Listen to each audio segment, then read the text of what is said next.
ka Joint Action Committee jong ka North Eastern Hill University ka bakan thup ya ka seng jong kin noi kai ki samla pule bat kinong prei jong ka ni ka university kila sai medan ya ki kam Beain ba ki kam thok kam shukor jong u pai chancellor ka Nehu u professor P.S. Shukla halo ka jing thungkam jong u ya Rohit Prasad ko mu technical consultant jong ka Nehu hawa kan pinot ko khobor mata ka singya po Shillong Press Club kinong iram jong ka JAC ka bakan thup ya chairman u professor Alkma bat ki kuide kil ong bakani ka jingkam jong u visi ka Nehu kalong ki babakla maka jing thungkam jong u kala pau sai kada leng ba ki kat kisla baula thungkam dawa penkhen ki kendon trikam jong ka UGC model CRR halo kan ka jingle ka jong u na kalyang jong ka GSC kala rai ban pha da ka jing tho ba jing Ujor show present ka India ba kam juru show lat jong ka jalla mekhlaya.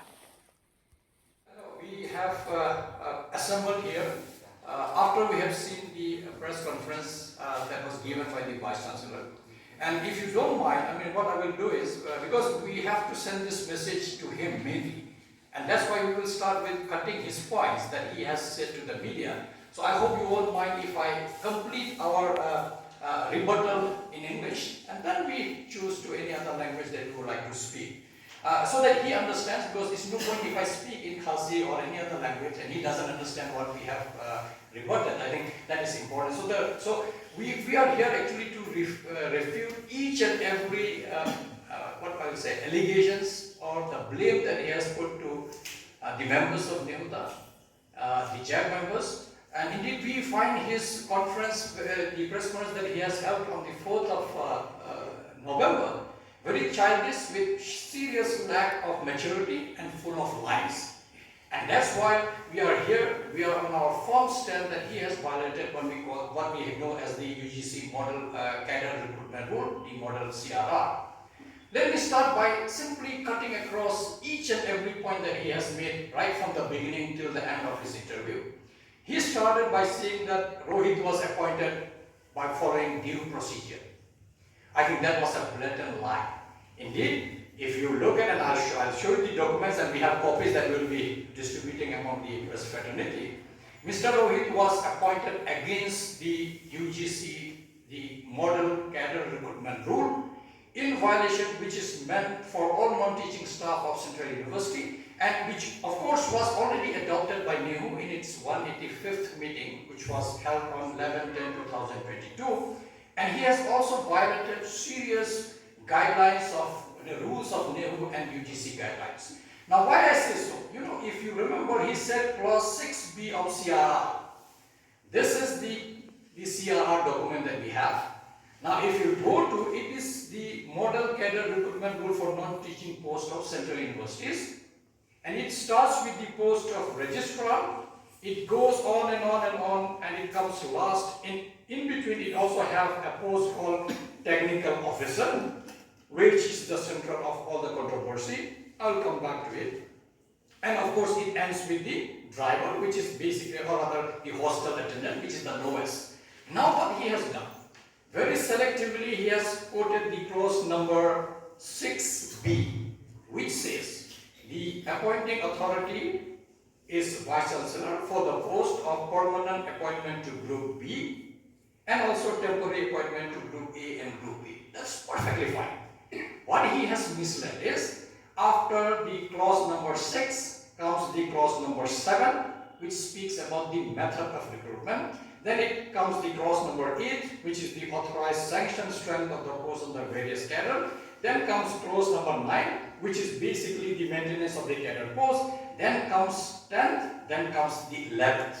And this is where we are trying to say that he has seriously violated. And this clause 11 says, and I will just read the relevant portion and we'll give you a copy so that you can really go through it after we finish. It says, number 11, it says the procedure to be adopted for recruitment. And number 1, issue of advertisement.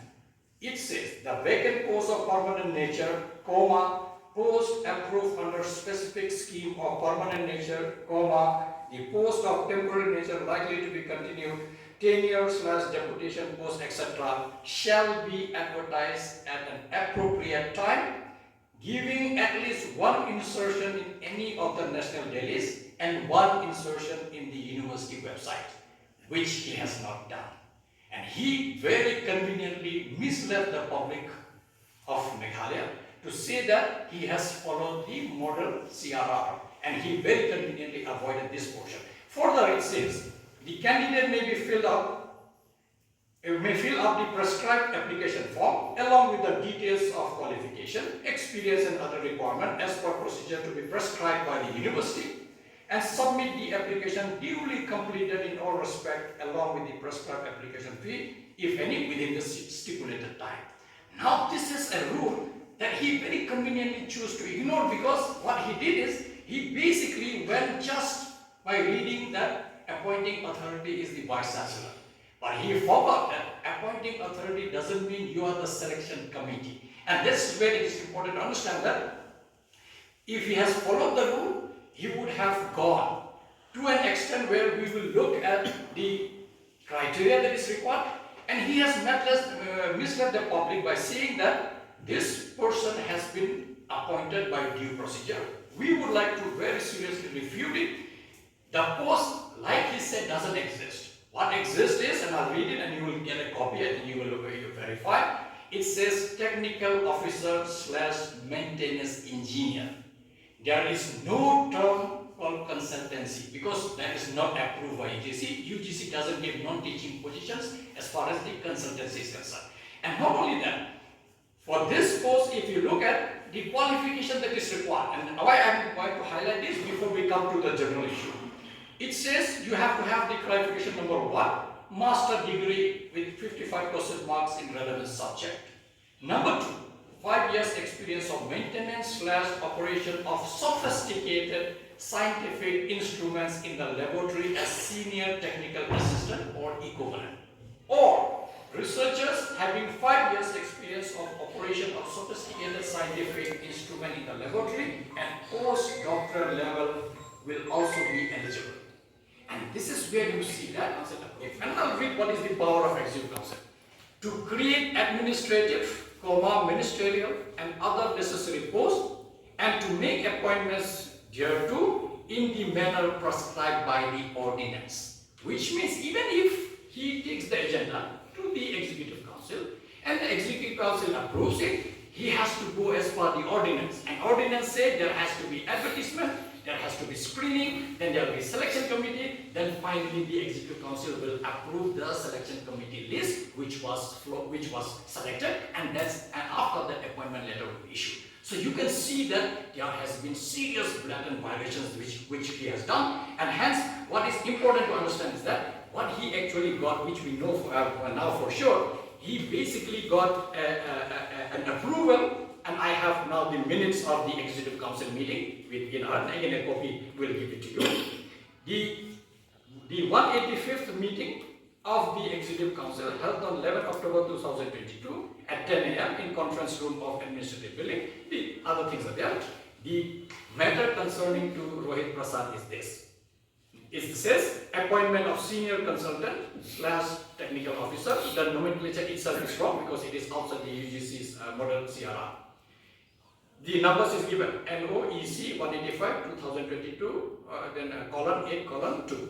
The chairman apprised the council that a senior consultant technical officer with IT background is required in the office of Vice Chancellor and may be engaged on contractual basis with a payment of monthly remuneration below or less than 1 lakh rupees. The council noted the same.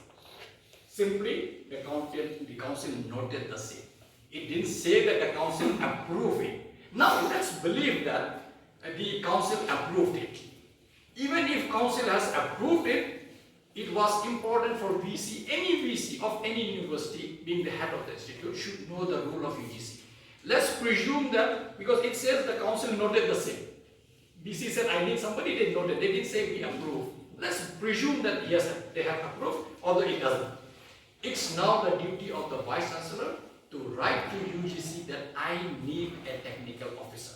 Sanction me a post, because when they sanction you a post, because the same model CRR that we have clearly states that if you want to create a post, you have to first take permission. And I have to give you a copy, it's in the same CRR rule. You have to make sure that you have to write to UGC. UGC will approve or disapprove. If they approve, they will give a sanction under this salary head, not under the head But this guy is being paid. He is being paid from the recurring grant, which is supposed to be for our day-to-day running of the university, and hence he is reducing the money from our recurring grant, using it to pay salary to somebody 75,040 rupees. So you can understand how serious it is.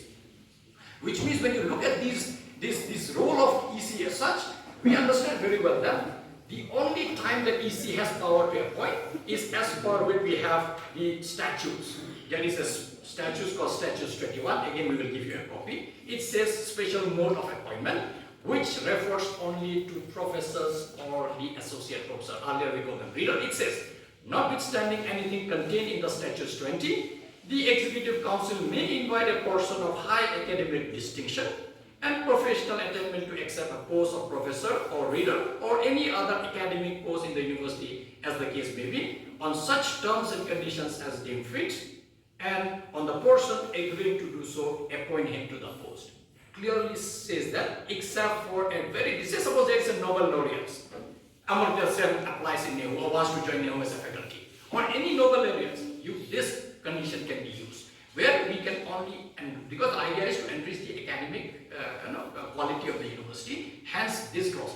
Bearing this special mode of appointment for a distinguished scientist or distinguished academician as a professor or associate professor, which we call reader earlier, there is no way this vice chancellor can appoint anyone from his own dream that you can just pick up somebody from somewhere, and hence blatantly he has violated that, and that's why we want to refute that discharge. Not only that, even when you look at the appointment of vice chancellor, the appointment of vice chancellor, the appointing authority is the President of India.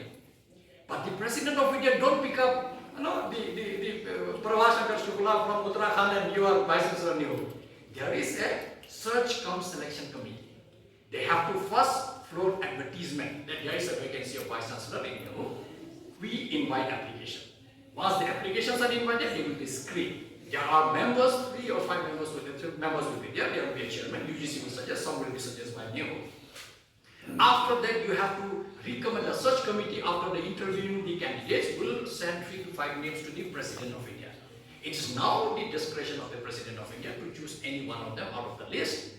Hence, you can see that even for the appointment of Vice Chancellor by the President of India, the highest authority you can think of within our republic, she has to follow the procedures. Are we saying that Vice Chancellor is above the President of India? No. He is, that's where we are so educated at some point of time that he is nobody, he's not above the President of India. Even when the President of India appoints, procedures are followed. How can he not follow procedures and still claim that I have done everything as per the rule? Which means we refute and we basically condemn this act and also the statements that he has made in the public where he said that he has followed all the rule. Now coming to the initiative, and he said, and I remember in his press conference, he said that since Rohit has got, he have done some new initiative. Let me make it very clear. As far as NEP is concerned, Rohit or anybody else has zero contribution. These are done by the Board of Studies in respective department. Then it was the school board of each school. Then it went to Academic Council, and then there was also a NEP committee. In this entire process, we have not felt the need of anybody, Rohit, Mohit or Purohit or whatever name you call. We never felt the need of it. Simply because it is the job of the teachers. Teachers were capable of doing it, and we have done it. We have implemented NEP without any external person like him. In PG level, we have done the same thing in UG level. So to say that because of NEP, I need this guy, again he is trying to hide it. He is basically trying to shield the nefarious design for which he has been appointed. We will slowly and slowly unravel that. What was the reason? Because his utility, like I have said earlier in many of the interviews, that his utility in Nehu, we don't understand. But that is besides the point. The first reason itself is the reason that he has been illegally appointed. And that's why we said, we are least bothered about what quality he has. We are least bothered about what qualification he has.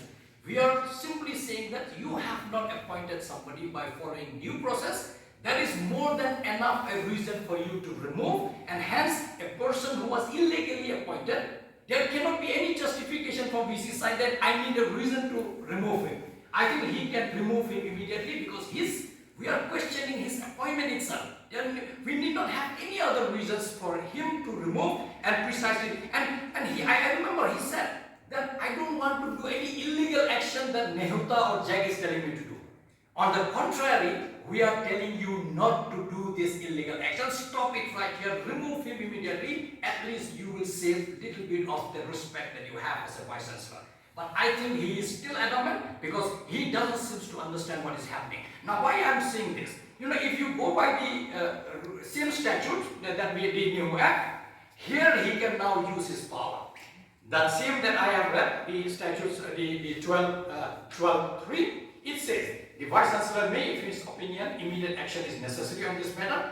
This is where now he can use his tool. That this requires immediate action, remove him, report to an executive council that I have removed this guy because his appointment was totally illegal. I have not followed the model CRR of UGC. I have violated UGC norms. I have violated Nehu Act, statute, ordinance, rules and regulation. Hence, now this is my reason to remove him. But he is hand in glove with this guy. He is not ready to accept that he has done a mistake, and that's why he is trying to still shield him, but he has no other way to escape now, because now it is amplified, and through media, we want to make sure that each and every concerned citizen of this beautiful state of ours should know what kind of illegality he is doing, to an extent that he dares to violate UGC, which is very, very strict. UGC takes it very, very seriously that any of his criteria that is important, you will be at any point of time, you will be taken to task, and I'm sure at some point of time he will be taken to task. And that's why, and he also said in his press conference that how can we immediately terminate him? Now he has forgotten and he misled the public. Way back in March 27, 2023, Nehuta EC met him and said, "How did you appoint this guy?" He said, "No, I have the power." We said, "No. You don't have any power under our Nehu Act, statutes, ordinance, rules and regulations, nor you have power under the UGC model CRR. He said, "No, we have the power." I said, "No, nothing doing as far." And he said, "No, I will face the music." And I'm very glad to say that he is now facing the music which is so loud, which would be deafening for his ears, because illegal activity can be hidden for a long period of time. After that, what we did is, which is very, very important to understand, we met this VC many a time from Nehuta. Then finally Nehunsa also wrote at some point of time during the March of September, September. And then when we formed the JAC, we gave him a deadline. 10 days deadline was given, which means right from the month of March, this issue that we have raised with him, he basically gave us a deaf ear, thinking that, oh, these are teachers association, non-teaching association, student, what will they do to me? He actually did realize that when you do wrong, people come together. And when people come together, especially the stakeholders like Nehunsa, Nehusu and Nehuta, now he's feeling the music in real sense. And that's where we are saying that this guy has no moral authority, no moral right whatsoever to come to media and say that I have done the right thing. And that's why we are very, very strict on this, and we will make sure that. And time and again, and you will see that he always seems to be saying, I remember, when we confronted him during the appointment of the controller of examination. And you will remember that last year in the month of July, interview was held in Guwahati. He said that Nehuta president, which I am also the president of Nehuta, he wrote a letter to me and he said, "Hi." Now, interestingly, again to mislead the public, all of us know, Chief Minister will never correspond directly to you. Or any executive officer who is holding an office will never correspond to you. They are PS lines. This letter was sent by the PS to Vice Chancellor to me as a president of Nehuta that come be one. And I'll just read it for you. This came from the PS to Vice Chancellor. He said, "Respected sir, as director, this is to convey that Vice Chancellor desires to meet Nehuta office bearers tomorrow, the 18th of October, blah, blah, blah, at 4 p.m. in the committee room to discuss the following agenda. It is requested to kindly make it convenient to attend meeting with regards PS to Vice Chancellor." So I replied to the PS of Vice Chancellor. Look at the poor English that somebody have who doesn't understand. I'll read this letter and I'll give you a copy. I wrote to this guy because this guy is known to me. This PS of Vice Chancellor is a nice guy, so I always become friendly. So I wrote him, "Hi, the Nehuta EC is not keen to meet the VC anymore on this issue. We can meet only after notification of the requisition emergency AC meeting. Accordingly, he is again being requested to notify the requisition AC signed by 100 responsible members immediately without further delay as per regulation blah blah blah. This is the only way forward for NEP as mentioned in our previous letter to the VC dated this, which was submitted to his good office on 4th of October, signed by me. Now anybody who knows a little bit of English will say that this letter is not addressed to me. But he knowingly brought this letter to media to malign us with a malified intention. This letter was never wrote to him directly, it was to his PS. And nobody, because Vice Chancellor don't correspond to anybody. But he was trying to malign the Teachers Association. So I thought it is important that you get a copy and you see it. Now that is one issue that is there. Now he also said in that same press conference that we are against NEP.